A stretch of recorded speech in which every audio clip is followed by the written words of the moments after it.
I had been working at Hollingsworth and Miles Accounting Solutions for almost 12 years.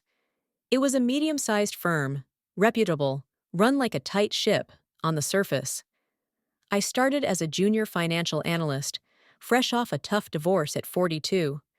I poured everything into that job.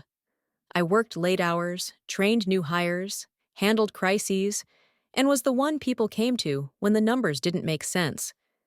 But for the last 5 years, I'd been in the same position. Senior analyst. No promotion, no title change, and, most humiliatingly, no raise. Every time I brought it up, I was met with the same tired phrases.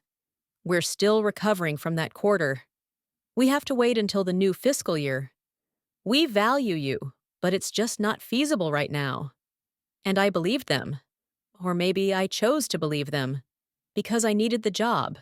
Because I was 47, then 48, then 49. And I knew the corporate world wasn't kind to women my age. The CEO, Mark Langford, was the type of man who always made sure you remembered he was in charge. Tall, silver-haired, charming, but with that undercurrent of cold dismissal when you spoke too confidently. He'd compliment my earrings, call me kiddo in meetings, and once told me, "We're lucky you don't want kids at this age. You'd be irreplaceable on maternity leave." He laughed when he said it. I didn't. Still, I kept my head down and did my job. I thought if I just proved myself enough, they'd finally reward me, that my patience would pay off. Then one morning, I overheard something in the break room. Not meant for me. Mark was speaking with another department head, Peter. They were chuckling about the retention bonus given to a new male hire, someone I had trained just 3 months ago. "Kid negotiated like a shark," Peter said. "Can't believe we gave him 75 more than Lisa." I froze. I couldn't breathe. 75 what? 75,000. I didn't confront anyone that day. I smiled, nodded, walked back to my desk, and typed my reports. But something inside me changed.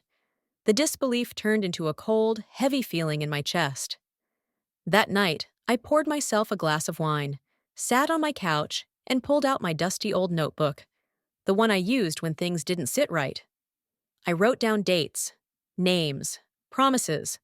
I highlighted inconsistencies. If they thought I was too tired or too old to notice, they were wrong. I wasn't going to argue. I was going to document. The next morning, I arrived early, not to impress anyone, but because I needed to access the system logs before others arrived. My hands trembled slightly as I logged into the company's outdated compensation records system.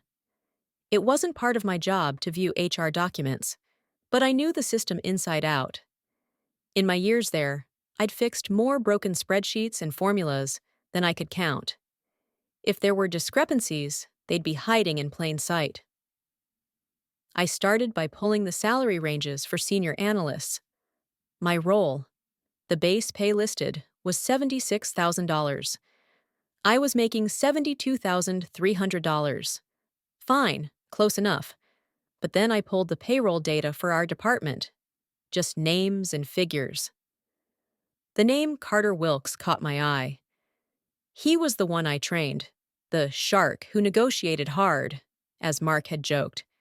His salary, $148,000. I sat back in my chair. That was nearly double what I made. For the same role. My heart pounded. I should have stopped there. Closed the file. Shut my mouth. But I didn't. I cross-referenced more names. Quietly, over the next week, I spent lunch breaks reviewing bonus payouts, departmental budgets, incentive structures. I kept everything off the company network, no traces.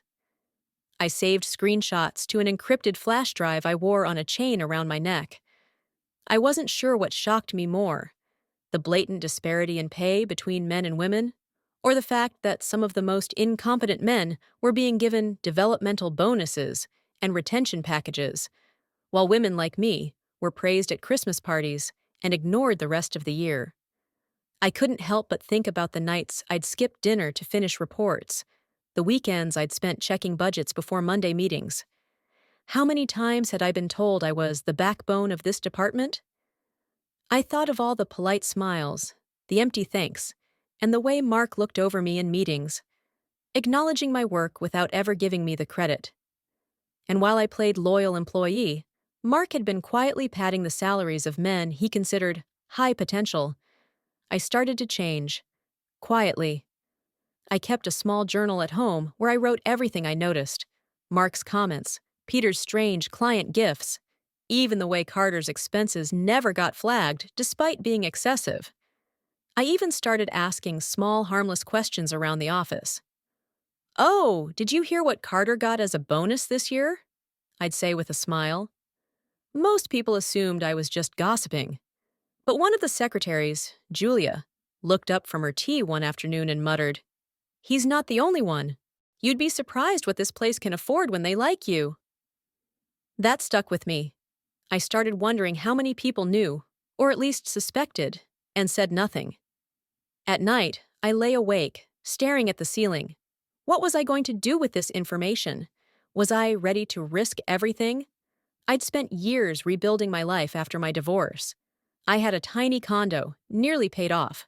My daughter, Emma, had just started community college, and I was helping with tuition.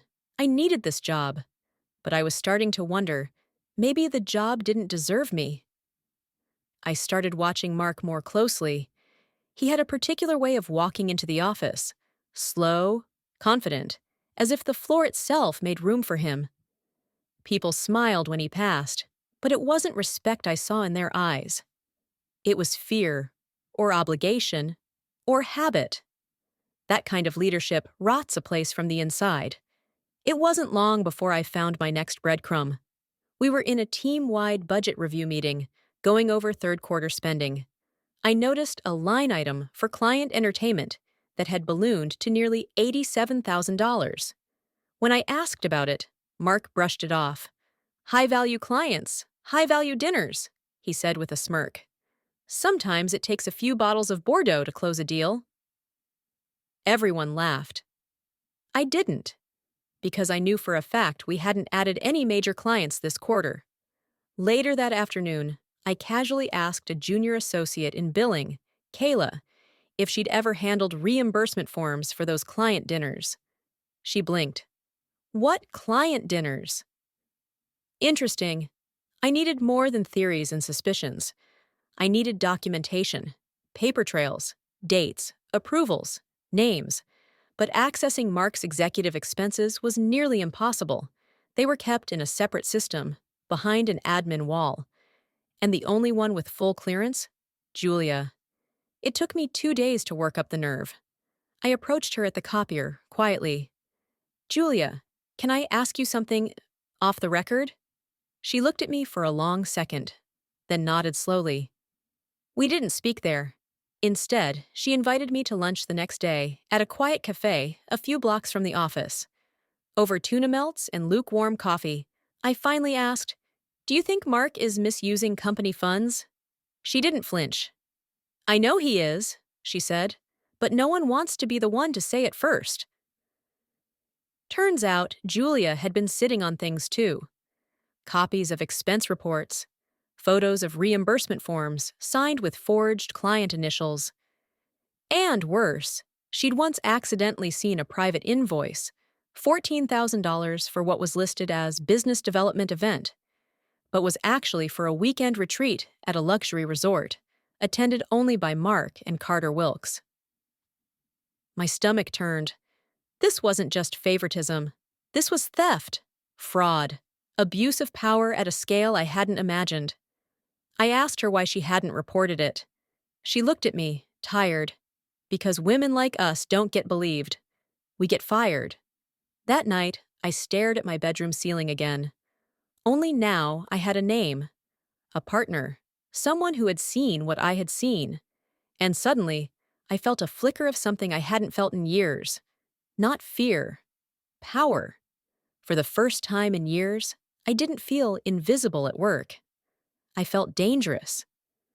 Julia and I began meeting after hours, always in neutral places, quiet diners, park benches, sometimes in my car. We brought manila envelopes stuffed with printed spreadsheets, scanned receipts, signed approvals with dates that didn't match up. I even dug through old email archives, finding threads where Mark approved bonuses verbally, with nothing more than a line like, "Just handle it under departmental flexibility. You know how to word it." Julia had more, much more than I expected. She had kept physical copies of reimbursement forms, flagged internal memos, even a photo of Mark and Carter sunbathing at the client retreat that never included a single client. It wasn't a mistake, it was a pattern. But this wasn't just about money anymore. It was about how small the company had made me feel for years. How Mark had smiled to my face while quietly devaluing my work. How I had doubted my own worth, even questioned whether I was just being too sensitive.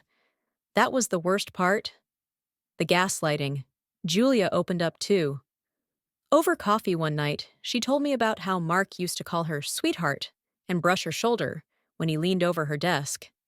Harmless, he called it. She was 29 then, fresh out of school, grateful to have the job, and terrified to lose it. I stayed because I thought I could outlast it, she said quietly. But the truth is, he trained me to stay silent. I stared at her. I could have said the same thing. We decided to organize everything. Julia had an old contact, someone from law school who now worked in employment law.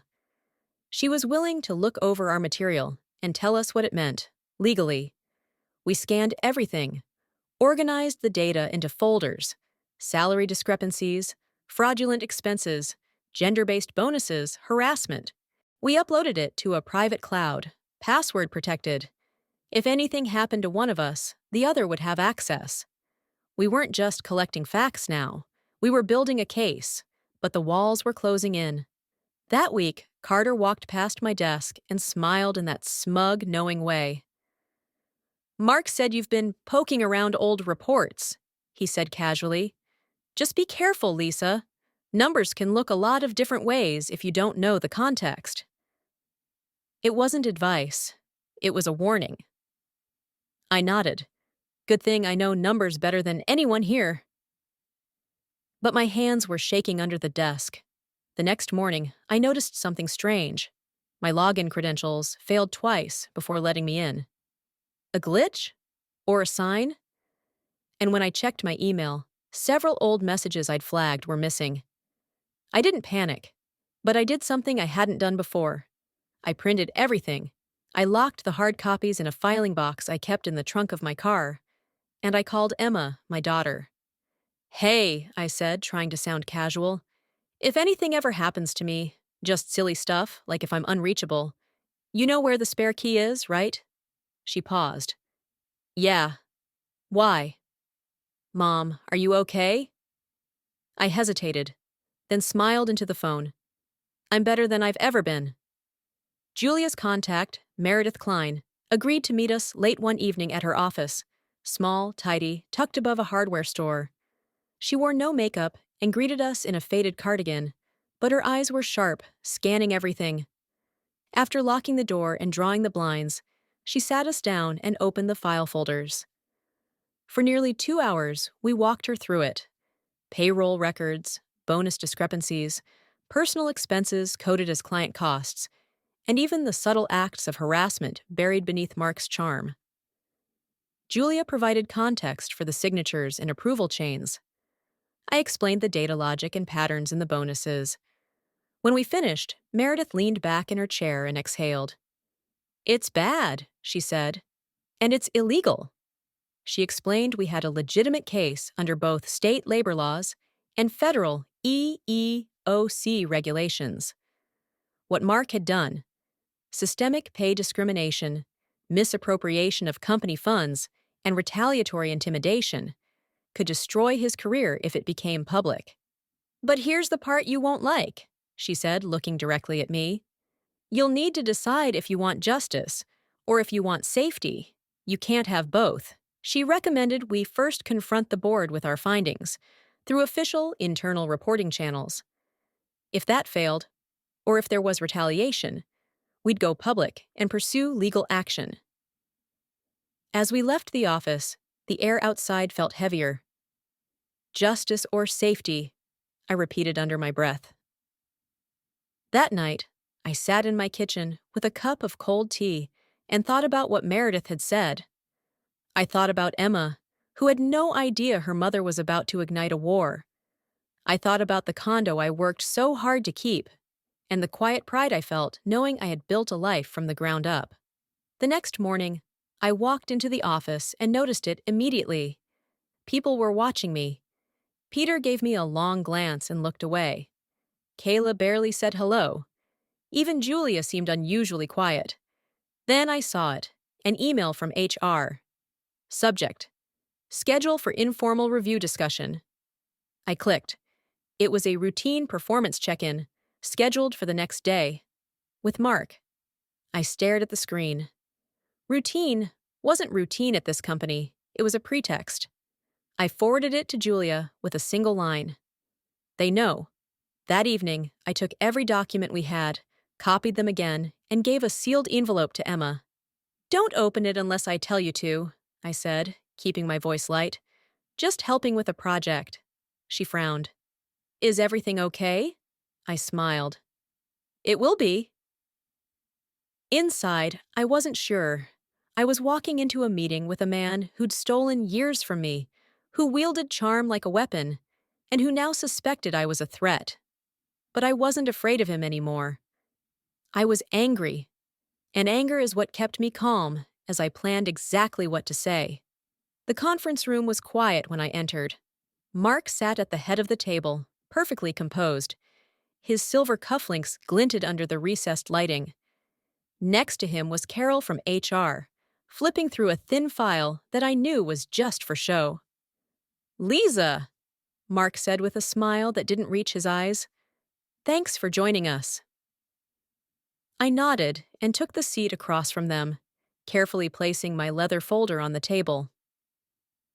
We just want to check in, Carol began, to get a sense of how you're feeling about your current role, where you see yourself growing. Cut the script, I interrupted calmly. This isn't a review. You're here because you think I know something. Carol blinked, thrown. Mark tilted his head slightly. That's a bold thing to say. I leaned forward. Boldness isn't new to me. What's new is realizing just how deep this company's rot goes. He didn't flinch. I don't know what you think you found, but making baseless accusations can be career-ending. I opened my folder, pulled out a page, slid it across the table. Is this your signature, Mark? I asked, tapping the line. Approving a $14,000 client event that didn't exist. His eyes darted to Carol. I sign dozens of those forms a week. Funny, I said, because this one's dated the same weekend you and Carter were at the Catalina Resort. You billed it as a business expense. I didn't bring everything, not yet. But enough. Enough to see his face change. I think this conversation is over, he said sharply. Not quite, I replied, sliding another paper over. A payroll comparison showing my salary next to Carter's. Equal title, half the pay, no bonuses, no development funds, no recognition. Carol looked between us, her mouth tightening. This, I said quietly, is only a preview. I stood. If anything happens to me, everything goes public. If Julia's terminated, everything goes public. If you retaliate in any way, emails, demotion, lockout, everything goes public. Mark's face darkened. You're threatening the company. I'm protecting myself from it, I said. You're the one who made it a battlefield. I left the folder on the table. Not all the evidence. Just enough to make sure they knew I wasn't bluffing. Back at my desk, Julia met my eyes from across the room. I gave her a small nod. That evening, I got a call from Meredith. They'll either try to bury this quietly, she said, or discredit you before you can go public. Be ready. She was right. The next day, IT emailed me that my system access was under security review. I couldn't log in. At noon, Peter asked me to step into his office for a chat. By 2, Julia texted me, HR is going through your files. They're trying to pin you for unauthorized access. I felt the panic begin to rise, but I swallowed it. They were scrambling. That meant they believed I had something powerful. I walked out of the building that day with my head held high. Not fired. Not yet. But I knew the clock had started ticking. That night, I didn't sleep. I paced the apartment, my heart pounding in time with every shadow cast on the wall. They were coming for me. I could feel it. But they'd underestimated something critical. I was no longer alone. The next morning, I contacted Meredith. It's starting, I said. I figured. Then it's time to go bigger, she replied. You need the board. The board of directors, those silent names on the company website, were technically Mark's bosses. But most had no clue what really happened inside the walls of Hollingsworth and Miles. They relied on filtered quarterly reports and smiling presentations. And if we could get to them before Mark spun his story, maybe, just maybe, we had a shot. Meredith drafted a professional, airtight letter. We included a summary of the key findings, redacted evidence samples, and a link to the secure folder containing our full documentation. Julia found the internal email list for all 9 board members, half-retired executives, 2 investment partners, and 1 woman I remembered from a company award luncheon, Eleanor Shaw. Sharp, poised, respected. I made a mental note of her. We sent the packet at noon. At 12:18, I got a response. I would like to speak with you directly, confidentially. Eleanor Shaw. I forwarded it to Meredith and Julia with trembling hands. A board member was listening. We scheduled a private call for the next morning. Meredith would join silently on the line. I prepared everything, my notes, my timelines, my voice. But while I focused on tomorrow, today was already unraveling. At 3:40 p.m., Julia texted, They're pulling me into HR. I think they're going to fire me. I typed, Don't say anything. Tell them your attorney advised you not to speak. I'm calling Meredith. I watched the typing bubble flicker, disappear, reappear. They said if I walk out, they'll count it as resignation. No severance, no reference. I could almost feel her panic through the screen. They were trying to scare her, isolate her, just like they had done to so many others. But this time, it wasn't going to work. I left the office early. I drove to the building and waited in the parking garage like a criminal. 30 minutes later, Julia appeared. Eyes red, shoulders stiff. She got into my car. They locked me out of my account, she whispered. Said I violated trust. I'm on administrative leave pending investigation. Meredith called while we sat in silence.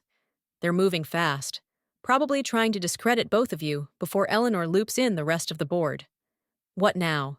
Julia asked. I looked at her. We don't wait. We go public. Meredith paused. I'll prep the press release. If they don't respond to our terms by tomorrow, the media gets it. I dropped Julia off at her place and drove home in silence. Emma was out with friends. I sat on the couch, staring at the sealed envelope I'd given her. I opened a drawer and added a flash drive. Just in case. I didn't want to destroy the company. I wanted to be heard, respected, paid fairly, but they'd forced my hand. By midnight, Meredith had sent me a draft headline. Whistleblowers accuse Hollingsworth and Miles' CEO of systemic discrimination and financial misconduct. I read it 3 times before clicking save. Eleanor's voice came through steady and clear. We were on a secure call, just the 2 of us. Meredith was listening silently from the background, ready to intervene if needed. I've read your summary, Eleanor said, and I want to be frank. If what you're saying is true, this goes far beyond HR issues. It is true, I said. I'm not just another disgruntled employee. I've worked here 12 years. I stayed late, took on extra work, trained younger men who now earn twice my salary. And I was told, year after year, that there wasn't room in the budget for a raise. Eleanor was quiet for a moment. And the expenses? All verified, misclassified, inflated, sometimes fabricated. Mark used the company's money like his personal wallet. I could hear her typing. Then, softly, "You realize what this could do to our firm's valuation." "I do, but I also know what staying silent did to my life." By the end of the call, Eleanor promised to bring it to the board's internal counsel. "But Lisa," she added carefully, "if the others push back, I may be alone in this." "You won't be," I said. "You have me, and you have the truth." Afterward, I collapsed onto my couch, heart pounding. Julia texted me one word. "Well?" I wrote back. "We might have a window, a small one. But it's there." The next morning, I woke to an email forwarded by Meredith. It was from Mark. He'd requested a closed-door, urgent board session, and in the subject line, damage control. Mark's board meeting happened behind closed doors. No minutes, no internal updates, just a silence that dragged across 2 days. Julia didn't speak much. She was trying to figure out if her work laptop had been confiscated legally. Meredith said they were bluffing, trying to rattle her. I kept telling Julia to hang on, but the weight was beginning to feel like a slow suffocation. Then, on a quiet Thursday morning, my phone rang. It was Eleanor. "They're split," she said bluntly. 3 want to keep it quiet. 2 are loyal to Mark. 2 are undecided. 1 is worried about public exposure. But he might bend if we push. "Push how?" She hesitated. "Leak just enough. A warning shot." Meredith agreed. "We leak to a trusted journalist. Nothing public. Just enough to let them know this won't stay buried." An hour later, Meredith contacted a reporter she'd worked with during a previous corporate case, Annabelle Graves, known for high-integrity exposés. No nonsense, no sensationalism. Meredith gave her a redacted summary under NDA.